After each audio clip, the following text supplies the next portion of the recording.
Magandang umaga, kaguro.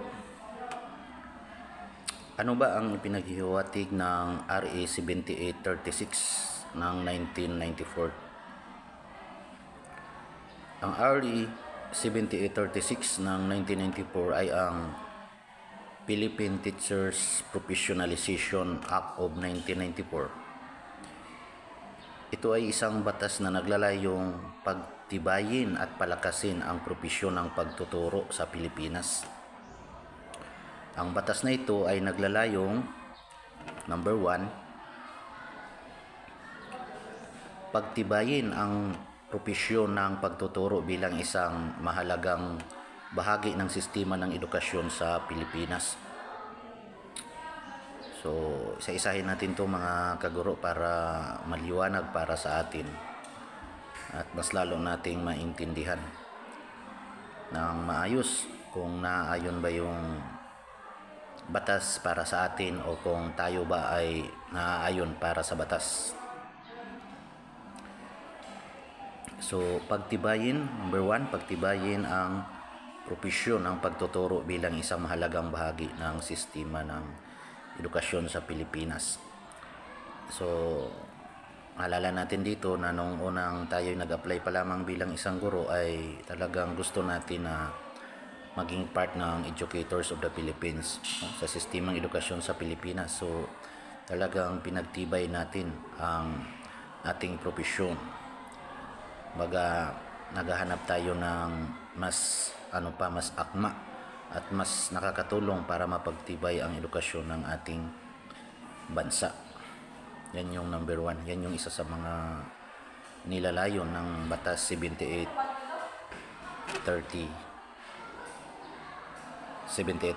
ng 1994. Ang number 2 dito ay ang palakasin ang kakayahan at kaalaman ng mga guro sa pamamagitan ng pagbibigay ng mga programang pagsasanay at pagpapaunlad. So, mayroon tayong mga insit dyan. Mayroon tayong mga seminars, pero mahirap lang nito mga kaguro kung sino lang yung malapit sa school heads o principal o kung sino lang yung napupusuan niya ay yun lang yung pinapadala niya. Hindi lahat. Kaya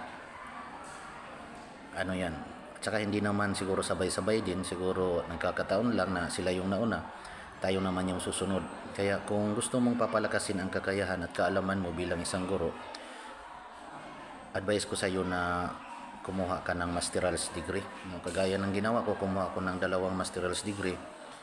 Yun nga lang, hindi pa ako natapos sa thesis kasi kulang din sa budget at na din tawag nito, parang siyempre inuuna din natin yung mga pangailangan ng pamilya natin. May anak tayo nag-aaral, pero at the same time hindi natin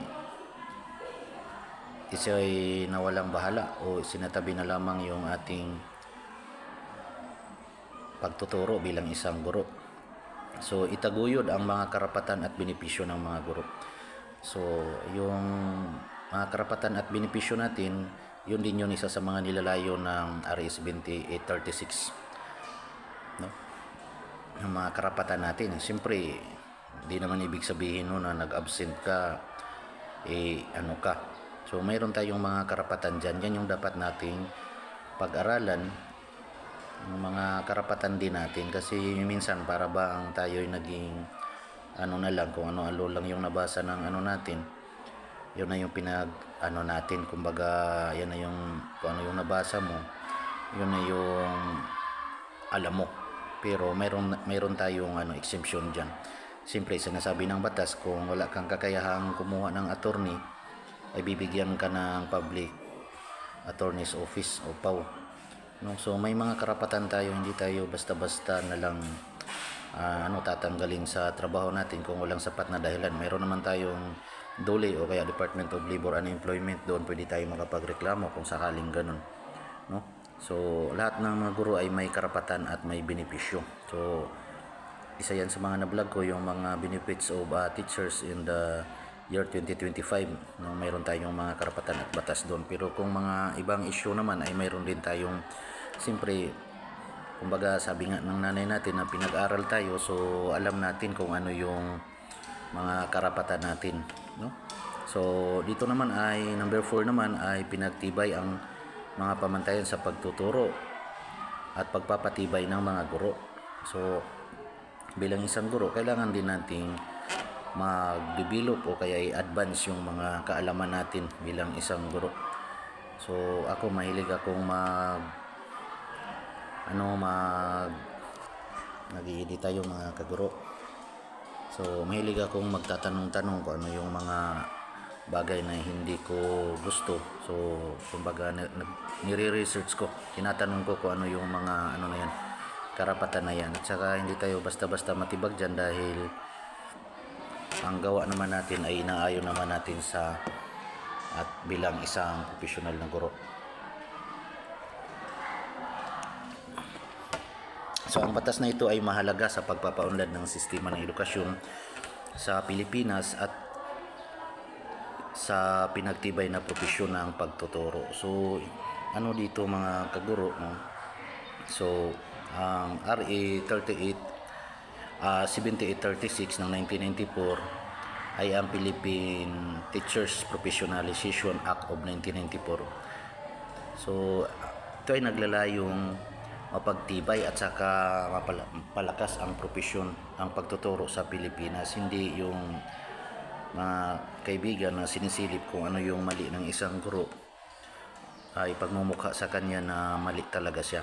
So ang batas na ito ay naglalayong pagtibayin at palakasin ang propesyon ng pagtuturo, no? Hindi yung crab mentality na kung saan ang mali ng isang guro ay para bang malaking kawalan para sa iyo. Kaya talagang parang galit ka na mayroong isang guro na absent o kaya na late. So wag ganyan, mali yun. So kailangan nga dito yung sabi ni yung Vice President natin dati si Robredo na ano ba yun, laylayan, no? Dapat walang, ibig sabihin doon, iwasan yung pagiging crab mentality. So tingnan natin yung English version nito mga kaguro dahil alam naman natin na nakapulot din tayo ng aral dito. So yan nating pansin tong isang dito na, so ito yung this is only a simple but liable obligation as a government employee in RA 7836 Philippine Teachers Professionalization Act of 1994.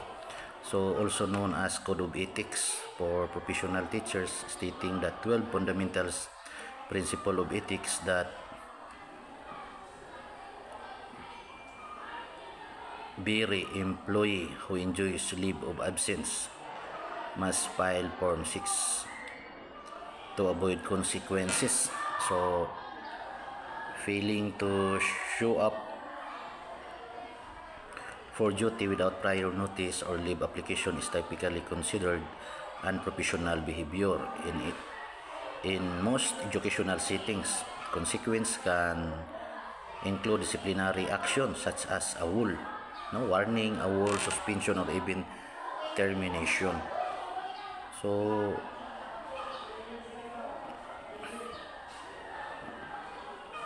ayan yung mga consequences.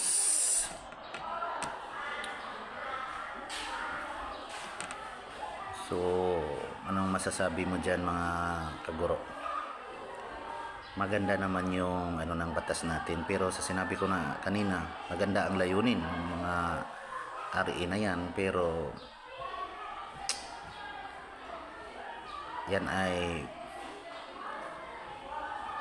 para mapagtibay ang matatag na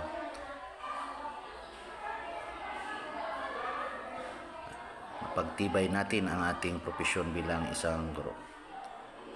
So comment lang kayo dyan mga kaguro kung ano yung mga ninyo masabi dyan sa batas na ito. Ito isang paalala na ang batas natin ay kailangan din nating sundin, no? So ayan mga kaguro,